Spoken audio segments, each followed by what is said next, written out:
मरुस्थलीय क्षेत्र में तापमान होता है दिन में ज़्यादा होता है, रात में कम होता है, क्योंकि बालू जितना तेज़ी से गर्म होता है उतना ही तेज़ी से ठंडा होता है। मैदानी क्षेत्र में तापमान कम होता है, जलीय क्षेत्र में भी तापमान कम होता है। पानी जो होता है मरुस्थलीय क्षेत्र में बहुत कम होता है, और मैदानी क्षेत्र में होता है ज़्यादा होता है, और जलीय क्षेत्र में बहुत ही ज़्यादा होता है। मिट्टी मरुस्थलीय क्षेत्र में बहुत ही कम होता है, मैदानी क्षेत्र में बहुत ही ज़्यादा होता है, जलीय क्षेत्र में भी बहुत ही कम होता है। हवा जो होता है मरुस्थलीय क्षेत्र में भी बहुत ज़्यादा होता है, मैदानी क्षेत्र में भी बहुत ज़्यादा होता है, लेकिन जलीय क्षेत्र में बहुत कम होता है। प्रकाश जो होता है मरुस्थलीय क्षेत्र में बहुत ज़्यादा होता है, मैदानी क्षेत्र में भी बहुत ज़्यादा होता है, जलीय क्षेत्र में भी बहुत ज़्यादा होता है। ये हो गया तालिका 11.2। अब है स्थलीय वास स्थान, यानी में रहता है उसमें। स्थलीय वास स्थान में बहुत सा प्रकार हुए, इसमें पहला है मरुस्थल। मरुस्थल में दिन में तेज गर्म पड़ती है, मरुस्थल में दिन में तेज गर्मी पड़ती है और रात अधिक ठंडी होती है। ऊँट के बारे में हमने पढ़ा है। रेगिस्तान में पाए जाने वाले छोटे जीव अधिक ताप से बचने के लिए गहरे बिलों में चले जाते हैं। यानी ऊँट तो गर्मी बर्दाश्त कर लेती है और उसमें पानी के लिए कुबड़ होता है और बहुत से उसमें होता है कुबड़ होता है, पानी में के लिए फैट होता है, जमा होता है। लेकिन जो छोटे छोटे जीव जो रहते हैं मरुस्थल में, वो ताप से बचने के लिए, गर्मी से बचने के लिए बिल में चल जाते हैं। तो बिल में चल जाएंगे तो क्या, जैसे चूहा वगैरह जो है बिल में चले जाएंगे, तो बिल में चले जाने से क्या होगा, उनको गर्मी कम लगेगी तथा रात के भोजन के लिए बाहर आ जाते हैं और रात में भोजन बाहर कर लेते हैं। चित्र 11.3 में कुछ रेगिस्तानी पौधे के चित्र दिखाए गए हैं। इसमें नागफनी है, बबूल है, ग्वारपाठा है जिसे धृत कुमारी कहते हैं। ये रेगिस्तानी पौधे हैं। तो इसमें ये देखिए, ये तीनों पौधे हैं। ये कैक्टस है, नागफनी है, और ये आपका ये बबूल है, और ये आपका ग्वारपाठा या धृत कुमारी है। गमले, अब क्रियाकलाप 3 करना है। क्रियाकलाप 3 में क्या है, गमले अथवा बगीचे में लगे कैक्टस अथवा पत्तियों वाले एक पौधा लीजिए, यानी कैक्टस का पौधा लीजिए। एक कैक्टस का पौधा लीजिए, ठीक, और एक जनरल पौधा लीजिए। जनरल पौधा हम लोग की तरफ जो पौधा होता है, जो दोनों को पॉलीथीन से ढक दीजिए। कुछ देर धूप में रहने दीजिए। दोनों पौधे बाष्पोत्सर्जन करते हैं। बाष्पोत्सर्जन करने मतलब पानी निकालना। जिस विधि से पत्तियों से पानी बाहर निकलता है उसे बाष्पोत्सर्जन कहते हैं। तो थोड़ी देर बाद दोनों का पॉलीथीन जब खोल लीजिएगा तो क्या होता है कि पानी का मात्रा इकट्ठा होता है। तो क्या, किस पौधे में कम बाष्पोत्सर्जन हुआ, तो किस पौधे ने बाष्पोत्सर्जन कम किया, यानी किस पौधे में पानी कम लॉस हुआ, तो ये नागफनी के पौधे में पानी कम लॉस होता है। कम बाष्पोत्सर्जन इस पौधे को अपने परिवेश में अनुकूलन में किस प्रकार मदद करता है। यदि नागफनी के पौधे से कम पानी का लॉस होगा, कम पानी बाहर निकलेगा, तो क्या होगा, तो कम पानी, उसके पेड़ पौधे के पास पानी बचा हुआ रहेगा तो आसानी से जीवित रहेगा। जबकि यदि ज़्यादा पानी निकलता, ऐसा तो निकलता तो नहीं है, यदि ज़्यादा पानी नागफनी के पौधे से निकलता तो पानी उसमें कमी आ जाती। यदि पानी कमी आ जाती और मरुस्थल में पानी नहीं मिलता तो पौधे मर जाते। पर्वतीय क्षेत्र में पाए जाने पौधे, तो पहाड़ों पर सामान्यतः बहुत ठंडा होता है, और सर्दियों में हिमपात भी होता है। यानी सर्दी में हिमपात कहने का मतलब बर्फ टूट कर गिरता रहता है। पर्वतीय क्षेत्र में वृक्ष शंकुआकार की जैसा होता है। पर्वतीय क्षेत्र में जो वृक्ष होता है वो शंकु कहने का मतलब इस तरह का आकृति होता है। देख रहे हैं आप, इस तरह का आकृति होता है। तो इस तरह की आकृति होती है तथा इनकी शाखाएं तिरछी होती है। इनमें से कुछ वृक्ष की पत्तियां सुई के समान होती है। इसमें कुछ वृक्ष की पत्तियां जो सुई के समान यानी कि बहुत पतली होती है। इससे वर्षा का जल एवं हिम आसानी से नीचे की ओर खिसक जाता है। इससे क्या होता है कि जैसे बर्फ गिरा तो बर्फ गिरा आसानी से सुई की जैसा पत्ती रहेगा तो इससे फूटते फूटते आसानी से नीचे गिर जाएगा। यदि इससे चौड़ा चौड़ा पत्ती रहता तो ये बर्फ इस पर अटक जाता। इस तरह का यदि ब्रांचेट रहता है, जैसे हम लोग के तरफ जो पौधे होते हैं तो उसी पे बर्फ अटक जाता, तो बर्फ अटकने से पेड़ पौधों को हानि होती। पर्वतों पर इन वृक्षों से अधिक भिन्न आकृति वाले एवं आकार वाले वृक्ष भी मिल सकते हैं। चित्र 11.4 में पर्वत पर जीवित रहने के लिए कुछ अन्य प्रकार के अनुकूलन हो सकते हैं। पर्वतीय क्षेत्र में पाए जाने वाले जंतु भी वही परिस्थिति के प्रति अनुकूलित होते हैं। यानी ये तो पेड़ पौधे के बारे में हो गया। अब जंतु भी अपने आप को उसी पर्वतीय क्षेत्र में जहाँ ठंडा प्रदेश होता है तो उसी के हिसाब से अपने आप को ढाल देते हैं। यह याक है, याक की फोटो है। याक इनकी मोटी त्वचा या फिर ठंड से उनका बचाव करती है। इनकी त्वचा कैसी होती है? मोटी होती है। तो मोटी त्वचा क्या करती है? इसको ठंड से बचाती है, क्योंकि मोटी त्वचा से हीट इस पार से उस पार नहीं होता तो उसे ठंड से बचाती है। जैसे शरीर को गर्म रखने के लिए याक के शरीर लंबे बालों से ढका रहता है, और शरीर को ढकने के लिए इसके बाद शरीर जो होता है, शरीर मतलब कि ठंड से बचने के लिए, यानी इसको गर्म रखने के लिए इसके शरीर को, इसका जो बाल होता है वो लंबे लंबे होते हैं। पहाड़ी तेंदुओं के शरीर पर फर होते हैं। पहाड़ी तेंदुआ जो होता है उसके शरीर पे फर होते हैं। फर कहने का मतलब ऊन जैसा पदार्थ। यह बर्फ पर चलते समय उसके पैरों को ठंड से बचाता है। ये बर्फ जब पर चलते हैं तो उसको पैरों को ठंड से बचाता है।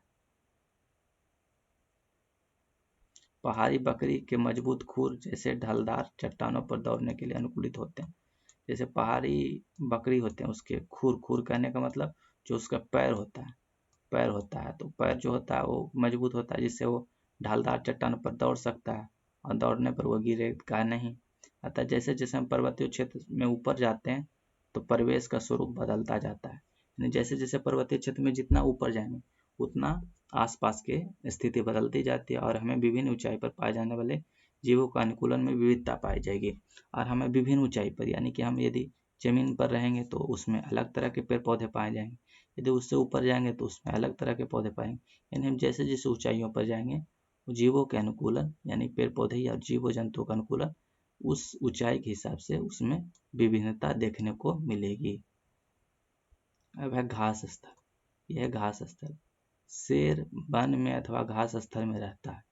शेर जो है कहाँ रहता है? वन स्थल तथा घास में रहता है, तथा एक ऐसा शक्तिशाली जंतु है जो हिरन जैसे जंतुओं को शिकार कर उन्हें मारकर खा जाता है। इन दोनों जंतुओं के आंखें उनके चेहरे पर किस प्रकार स्थित है? क्या वे चेहरे के सामने है अथवा पार्श्व में है? चेहरे के सामने या पार्श्व। शेर के अगले पैर के नख लंबे होते हैं। शेर के जो अगला पैर का नाखून होता है जो लंबा होता है, जिन्हें वह पादांगुलियों के अंदर खींचकर छिपा सकता है, यानी वह छिपा कर रखता है। पादांगुलियों मतलब अपने अंगुलियों के नीचे छिपा के रखता है। पादांगुली मैंने पैर की अंगुली के नीचे छिपा कर रहता है। क्या शेर की यह संरचना उसके जीवन यापन की सहायता करती है? हाँ, सहायता करती है, क्योंकि उसी पंजे से वह शिकार को मारकर खाता है। उसका मटमैला रंग शिकार के दौरान उसके घास के सूखे मैदान में छिपाए रखता है। उसका जो शेर का जो मटमैला रंग होता है तो वो आसानी से घास में छिपा रहता है, और जैसे ही उसके पास कोई चारा आता है या हिरन या कोई भी वो मांस खाता है, तो जैसे ही बकरी या कुछ भी आती है तो आसानी से उसे झपट लेता है, और शिकार को पता भी नहीं चलता। चेहरे के सामने की आंखें उसे वन में दूर तक शिकार खोजने में सहायक होती है। इसकी आंखें जो होती है सामने होती है, तो सामने कहने का मतलब वो दूर सामने जो रहती है तो वो दूर तक देख पाता है, और शिकार को चारों तरफ देखने में भी सहायता मिलता है। एक दूसरा जंतु है हिरन। अब शेर के बाद किसके बारे में पढ़ना है? हिरन के बारे में। एक दूसरा जंतु हिरन, जो वन या घास स्थल में रहता है। पौधे की कठोर तना को चबाने के लिए इसके मजबूत दांत होते हैं। तो ये शाकाहारी होता तो ये पौधे को चबाएगा, तो कठोर तना को चबाने के लिए इसके दांत कैसे होते हैं? मजबूत होते हैं। हिरन को अपने शिकारी की उपस्थिति की जानकारी आवश्यक है ताकि वह शिकार न बन सके और वहां से भाग जाए। उसके लंबे कान उसे शिकारी की गतिविधि का जानकारी देते हैं। उसके लंबे कान कैसे होते हैं? लंबे, और लंबे कान के कारण जब शिकारी उसको कुछ करता है तो जैसे ही हल्का सा आवाज आता है तो वह दौड़कर भाग जाता है। इसके सिर के पार्श्व में दोनों ओर स्थित आंखें दोनों दिशा को देखकर खतरा महसूस करती है। यानी इसकी आंखें जो क्या होती है? दोनों तरफ होती है। देख लीजिए, इसकी आंखें दोनों तरफ होती है, सिर की आंखें आगे की ओर होती है। तो उससे दोनों तरफ मतलब कि दोनों तरफ जो इसके शिकारी हैं उन्हें से इसे बचाती है। हिरण को तेज गति से उसे शिकारी से दूर भागने में सहायक। इस प्रकार हम देखते हैं कि शेर, हिरण तथा अन्य जंतु एवं पौधे और भी बहुत सी विशिष्ट संरचनाएं जो उन्हें उनके वास स्थान में जीवित रहने योग्य बनाती है।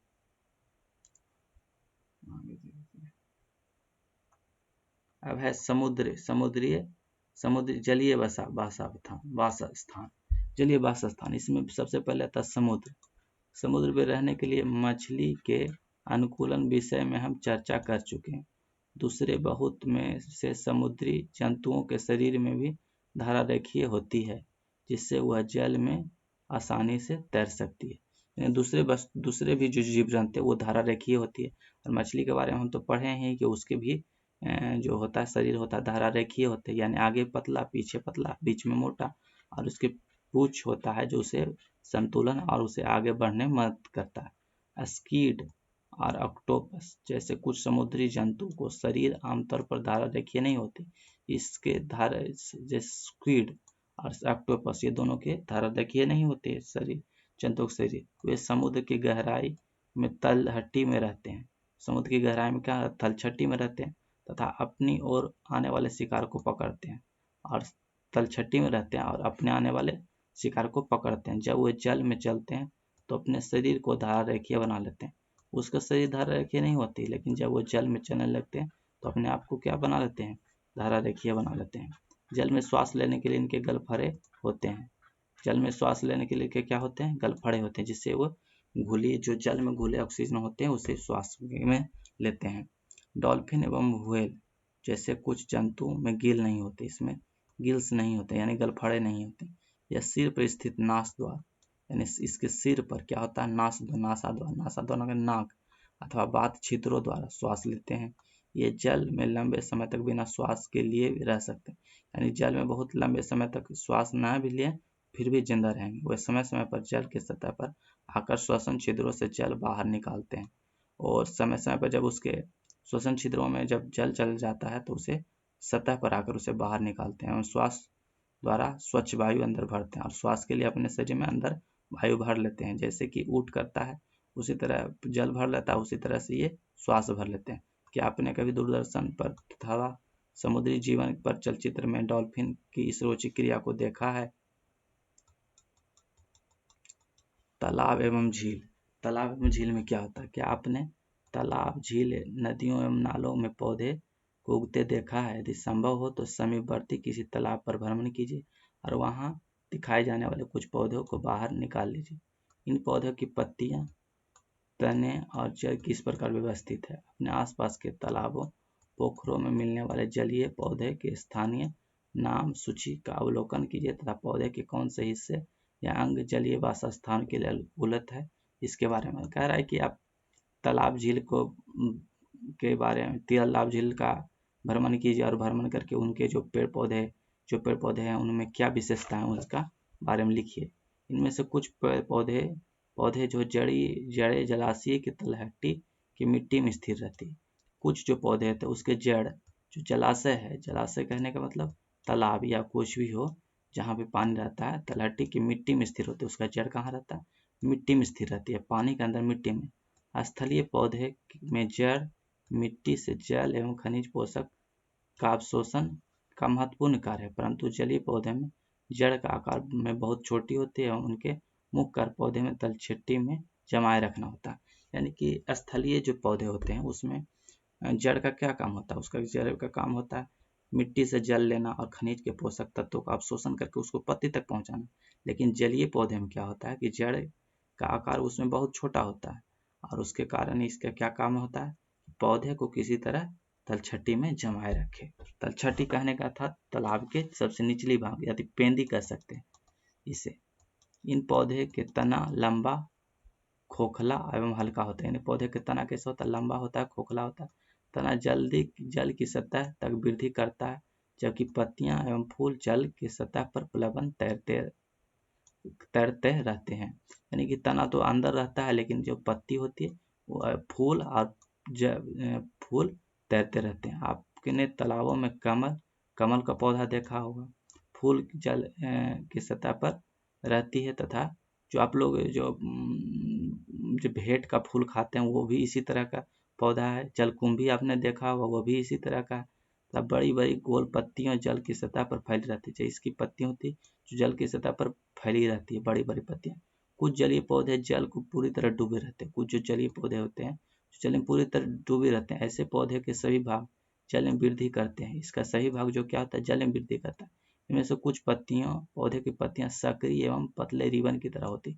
कुछ पौधे की पत्तियां कैसे सक्रिय, सक्रिय मतलब पतला या पतले रिबन की तरह होती है। बहुत जल में सरलता से मुड़ जाती है, सरलता से मुड़ जाती है। कुछ अन्य पौधे की में पत्तियां बहुत अधिक विभाजित होती है। कुछ अन्य पौधे जिसमें पत्तियां कुछ होती है बहुत बार विभाजित होती है, जिससे जल इनके बीच में बहता रहता है। यानी कि जल, ये पत्तियां ज्यादा विभाजित होती है, जिससे क्या होता है, इसके बीच में जल बहते रहता है और पत्ती को कोई क्षति नहीं होता। यदि इस ये मतलब पतला पतला नहीं होता तो इससे जल से धारा चलता जल का तो टूट जाता।